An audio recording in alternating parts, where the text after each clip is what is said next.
Subscribe કરો એ high news India ચેનલને, પછી યુટ્યુબ એપ પર બેલ આઇકોનનું બટન દબાવો અને નિહાળો એ હાઈ ન્યૂઝ ઇન્ડિયા ચેનલ.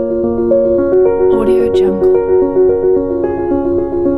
બનાસકાંઠાના થરાદમાં સતત ત્રીજા દિવસે થરાદ નગરપાલિકા વિસ્તારમાં આવેલા mall, tuition classes, library, academy જેવામાં ફાયર સેફ્ટીની તપાસ કરવામાં આવી હતી, જેમાં જે એકમોમાં ફાયર સિસ્ટમ અને ફાયર સેફ્ટીના સાધનો ન ધરાવતા માલિકોને નોટિસ આપવામાં આવી હતી, જેમાં Ganesh mall, G mart mall, gym, Chanakya, Sadaram, Vivekanand, Sanjivani, Bharat academy અને લાઇબ્રેરીઓમાં ફાયર સેફ્ટી પૂર્તતા માટે નોટિસ આપવામાં આવી હતી, જેમાં 3 દિવસનો સમય આપવામાં આવ્યો હતો અને જે મોલ મેનેજમેન્ટ વહેરા આવેલા હતા તેમને બંધ કરી તેમનો ઉપયોગ ખાલી સ્ટોર કરવા માટે નોટિસ આપવામાં આવી હતી.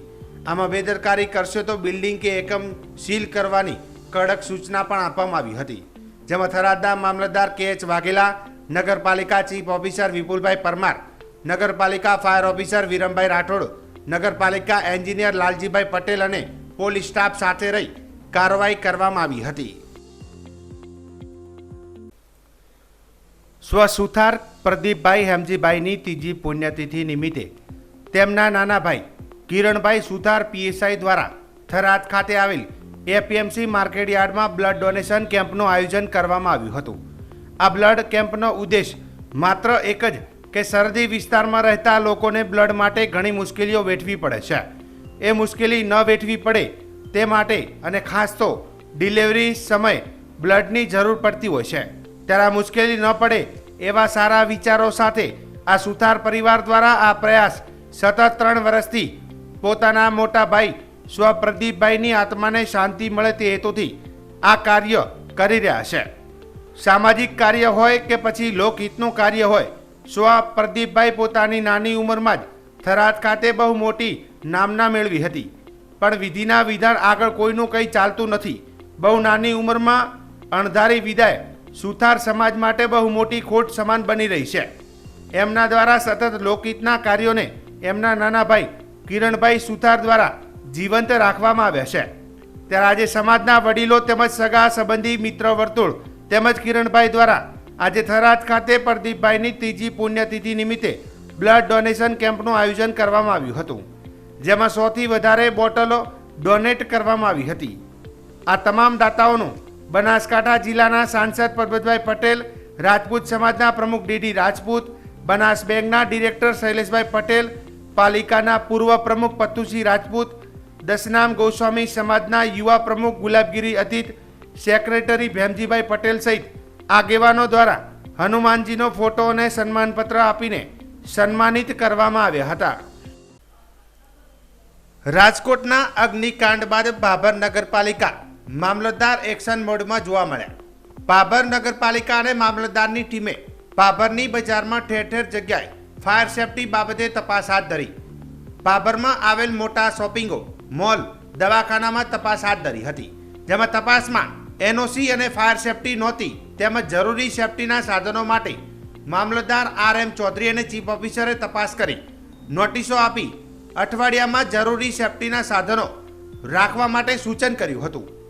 ભાભરની બજારમાં સરપ્રાઇઝ ચેકિંગ દરમિયાન મામલતદારે ઘર વપરાશ માટેનો ગેસનો બાટલો એક પાર્લરમાંથી ઝડપી પાડી કાયદેસરની કાર્યવાહી કરતા ફફડાટ ફેલાઈ જવા પામ્યો હતો.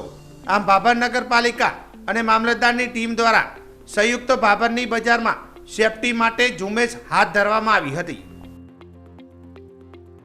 બનાસકાંઠા જિલ્લાના ભાભરમાં ગત બુધવારના સાંજના સમયે ભાભર સોઈગામ હાઈવે રોડ ઉપર ગોકુળધામ સોસાયટીની બાજુમાં આવેલ કોમ્પ્લેક્સમાં મસાજ પાર્લરના નામે ચાલતા ગેરકાયદેસર સ્પામાં ભાભર મામલતદાર આર.એમ. ચૌધરી, નગરપાલિકા ચીફ ઓફિસર પાયલબેન દેસાઈ અને પીએસઆઈ એન.આર. સોનારા દ્વારા પત્રકારોને સાથે રાખી રેડ કરવામાં આવી હતી.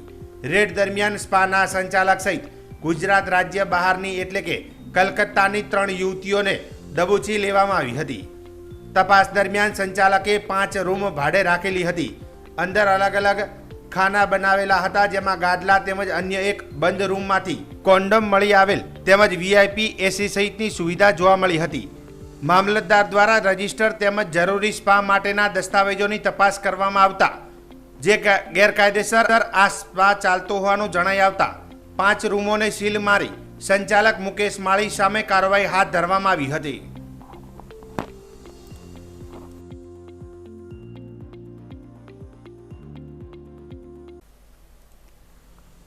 વાવ તાલુકાના 72 ગામોને વાવ તાલુકાના દેવપુરાની MS પાઇપલાઇનમાંથી વાયા ધરાદરા, મોરીખા અને વાવડી થઈ વાવ પાણી પુરવઠા કચેરીના સંપમાં પાણી આપવામાં આવે છે.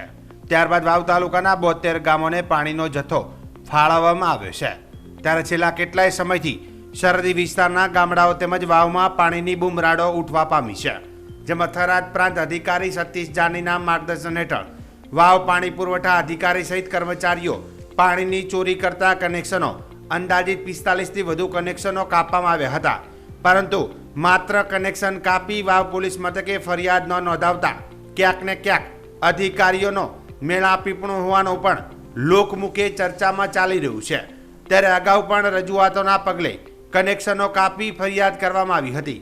જેમાં યે ન્યૂઝ ઇન્ડિયા ચેનલના પ્રતિનિધિએ તહમતદાર સાથે ટેલિફોનિક વાતચીત કરી હતી અને જણાવ્યું હતું કે અધિકારીઓને કોન્ટ્રાક્ટરની મિલીભગતને લઈને મેન લાઇનમાંથી ગેરકાયદેસર કનેક્શનો લઈ ફેક્ટરીઓ તેમજ કોમર્શિયલ કામોમાં વપરાય છે. મેં માત્ર આ કનેક્શન પીવા માટે લીધું હતું, જેથી મારા વિરુદ્ધમાં કાયદાકીય પગલાં ભરવામાં આવ્યા હતા. પરંતુ અધિકારીઓ અને કોન્ટ્રાક્ટરની મિલીભગતને લઈને ખરેખર પાણી ચોરી કરતા લોકોને કેમ દંડ કે પોલીસ ફરિયાદ કરવામાં નથી આવતી તેવા તંત્ર સામે સળગતા સવાલો કર્યા હતા. ત્યારે છેલ્લા 3 દિવસમાં તંત્ર દ્વારા અંદાજિત 45 થી વધુ ગેરકાયદેસર કનેક્શન કાપવામાં આવ્યા છે. પરંતુ એક પણ પોલીસ ફરિયાદ અધિકારીઓ અને કોન્ટ્રાક્ટર દ્વારા કરવામાં ન આવતા ક્યાંક ને ક્યાંક અધિકારીઓની કોન્ટ્રાક્ટર મિલીભગત સામે ઈશારો થઈ રહ્યો છે. ત્યારે થરાદ પ્રાંત અધિકારી અંગત રસ દાખવી સરહદી વિસ્તારની પાણીની તરસતી પ્રજાને પાણી પહોંચાડી લોકોના આશીર્વાદ લેશે ખરા, જે હવે જોવાનું રહ્યું.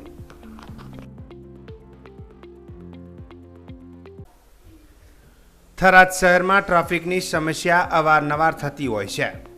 ત્યારે આ બાબતે અનેક વખત પોલીસ દ્વારા ડ્રાઈવ પણ કરવામાં આવ્યો છે. ત્યારે આજરોજ થરાદની મુખ્ય બજારમાં પોલીસની પ્લેટ રાખેલ ગાડી ચાલકે બજારમાં વચ્ચે ગાડી મૂકી ટ્રાફિક જામ કર્યો હતો. મુખ્ય બજારમાં બસ સ્ટેન્ડથી અને બસ સ્ટેન્ડ ખાતે આવેલી બસોને નડતરરૂપ ગાડી મૂકી ગાડી ચાલક હાજર ન હોવાથી ટ્રાફિક જામ થયું હતું. પોલીસનું બોર્ડ માર્યું એટલે જાણે કાયદો પોતાનો હોય એવી રીતે રોપ જમાવતા હોય છે.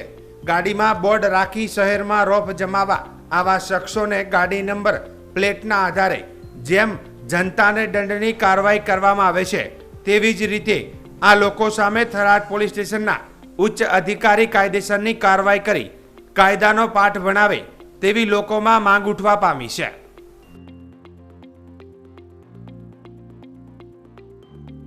सब्सक्राइब करो ये है न्यूज़ इंडिया चैनल ने પછી YouTube એપ પર બેલ આઇકોન નું બટન દબાવો અને નિહાળો ये है न्यूज़ इंडिया चैनल.